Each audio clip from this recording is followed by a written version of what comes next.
Reality is a Shared Hallucination by Howard Bloom. The fourth article from You Are Being Lied To. Edited by Russ Kick. Being here is a kind of spiritual surrender. We see only what the others see, the thousands who were here in the past, those who will come in the future. We've agreed to be part of a collective perception. Don Lilillo. We are accustomed to use our eyes only with the memory of what other people before us have thought about the object we are looking at. Guy de Maupassant. After all, what is reality anyway? Nothing but a collective hunch. Lily Tomlin. The artificial construction of reality was to play a key role in the new form of global intelligence, which would soon emerge among human beings. If the group brain psyche were a beach with shifting dunes and hollows, individual perception would be that beach's grains of sand. However, this image has a hidden twist. Individual perception untainted by others' influence does not exist. A central rule of large-scale organization goes like this. The greater the spryness of a massive enterprise, the more internal communication it takes to support the teamwork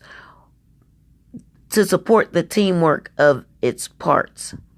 For example, in all but the simplest plants and animals, only 5% of DNA is dedicated to DNA's real job, manufacturing proteins. The remaining 95% is preoccupied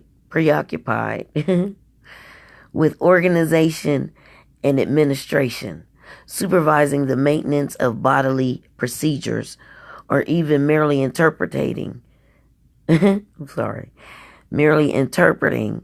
the corporate rulebook printed in a striking, you know what, I'm sleepy. I'm going to read that last sentence again.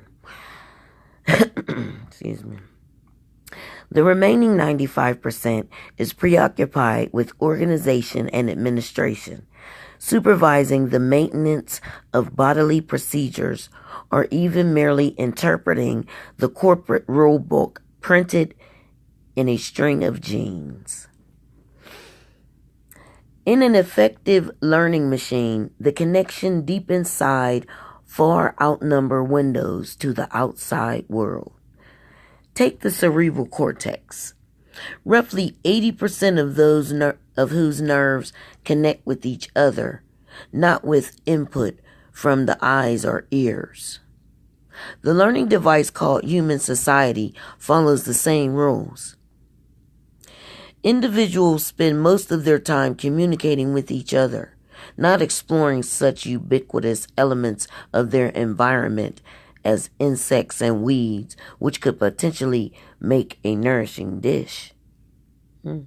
This cabling for the group's internal operations has a far greater impact on what we see and hear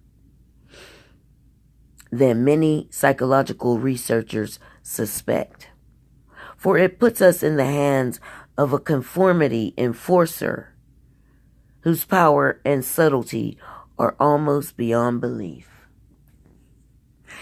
In our previous episodes, we mentioned that the brain's emotional center, the limbic system, decides which swatches of experience to notice and store in memory. Memory is the core of what we call reality. Think about it for a second. What do you actually hear right now and see? This page. The walls and furnishings of the room in which you sit. Perhaps some music or some background noise. Yet you know, as sure as you were born, that out of sight there are other rooms merely steps away. Perhaps the kitchen, bathroom, bedroom, and a hall. What makes you so sure that they exist? Nothing but your memory. Nothing else at all. You're also reasonably certain that there's a broader world outside. You know that your office, if you are away from it, still awaits your entry. You can picture the road you use to get to it, visualize the public foyer and the conference rooms, see in your mind's eye the path to your own workspace, and know where most of the things in your desk are placed. Then there are the Then there are the companions who enrich your life. Family, workmates, neighbors, friends, a husband or wife, or even people you are fond of to whom you haven't spoken in a year or two.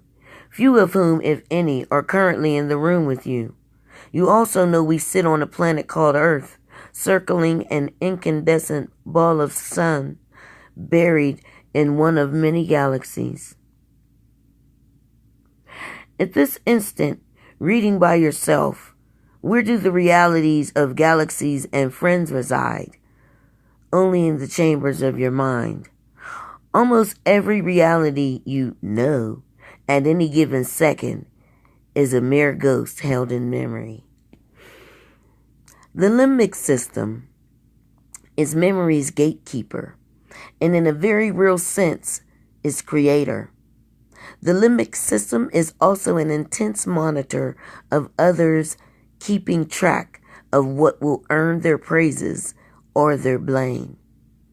By using cues from those around us to fashion our perceptions and the facts which we retain, our limbic system gives the group a say in that most central of realities, the one presiding in our brain. I'm going to read that last sentence again. By using cues from those around us to fashion our perceptions and the facts which we retain, our limbic system gives the group a say in that most central of realities, the one presiding in our brain. Elizabeth Loftus, one of the world's premier memory researchers, is among the few who realize how powerfully the group remakes our deepest certainties. In the late 1970s, Loftus performed a series of key experiments. In a typical session, she showed college students a moving picture of a traffic accident, then asked after the film, how fast was the white sports car going when it passed the barn while traveling along the country road? Several days later, when witnesses to the film were quizzed about what they'd seen, 17% were sure they'd spied a barn, though there weren't any buildings in the film at all. In a related experiment, subjects were shown a collision between a bicycle and an auto driven by a brunette, then afterwards were peppered with questions about the blonde at the steering wheel. Not only did they remember the non-existent blonde vividly, but when they were shown the video a second time, they had a hard time believing that it was the same incident they now recalled so graphically. One subject said, "It's really strange because I still have the blonde girl's face in my mind and it doesn't correspond to her," pointing to the woman on the video screen. It was really weird. In piecing together memory, Loftus concluded that hints leaked to us by fellow humans override the scene we're sure we've seen with our own eyes.